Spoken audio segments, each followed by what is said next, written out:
the beginning of August, which means that it is time to start planting my fall seeds.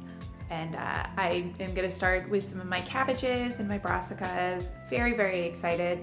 And I thought I would use this as an opportunity to show you my seed starting setup. So this is my seed starting shelf. I've been using it for about 2 seasons now, and I really actually love it quite a lot.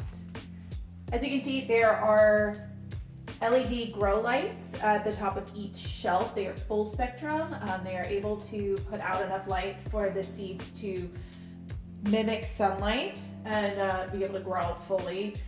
And then on the top shelf, you have seedling heat mats. So this helps the seeds germinate faster and grow a little stronger by adding a continuous source of low heat. I put my seedlings on trays on here, and that just helps them grow a little bit faster. And then when they do start to sprout and I see those first couple of leaves, I then move them to the lower shelves so that they can start getting the sunlight.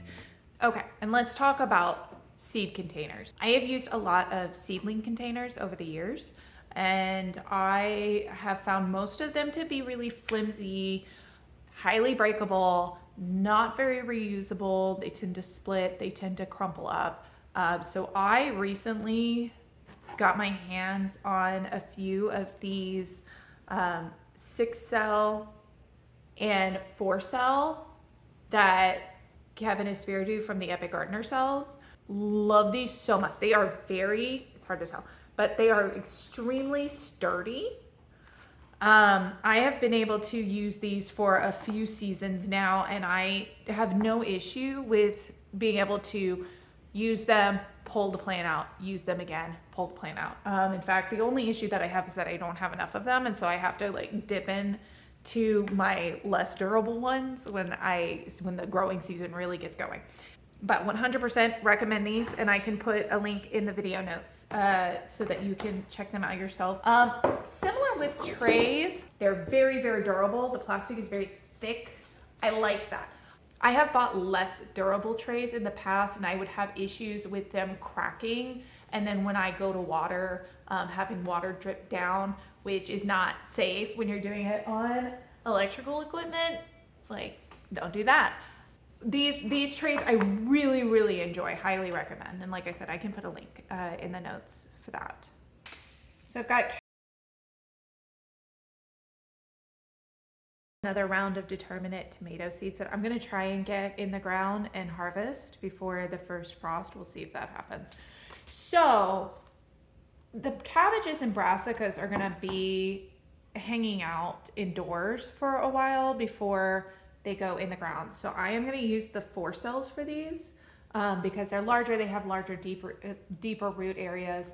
And I'm gonna use the 6-cell for the tomatoes, because as soon as these guys put on their second set of true leaves, I'm going to get them in the ground.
And you just water from the bottom. Leave half an inch to an inch of water, and you'll see it'll start kind of evening out over here. And what you should see is at about 10 to 15 minutes after you've watered, the soil will be moist. Now it's very moist because of how I had to process it. I had to get it wet in order for it to break apart.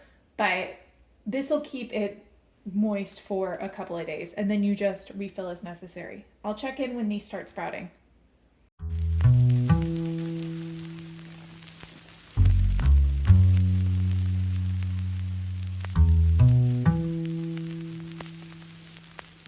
Good morning. It's been a couple of days, and as you can see, a lot of the plants have already been sprouting.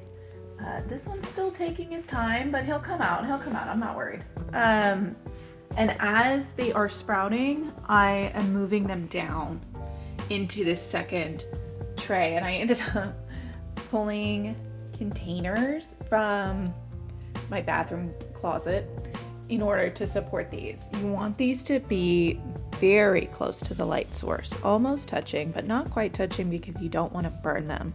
As they start to get taller, I'm going to move them down into the next shelf, which I will be finding a slightly shorter support for that. So with these, you can see there are 2 sprouts, and I'm basically going to see which one is doing better. And then I don't pull the sprouts out because I don't want to disturb the roots of the other sprout. I just take scissors and I clip the one that I'm going to weed out. And so as these get bigger, I will move them down, and then at the bottom shelf I won't have any additional support. It'll just be that in the light, and then by that point it's time for them to go outside. So thank you so much for watching. If you have any questions, put them in the comments, let me know. Okay, thank you. Bye.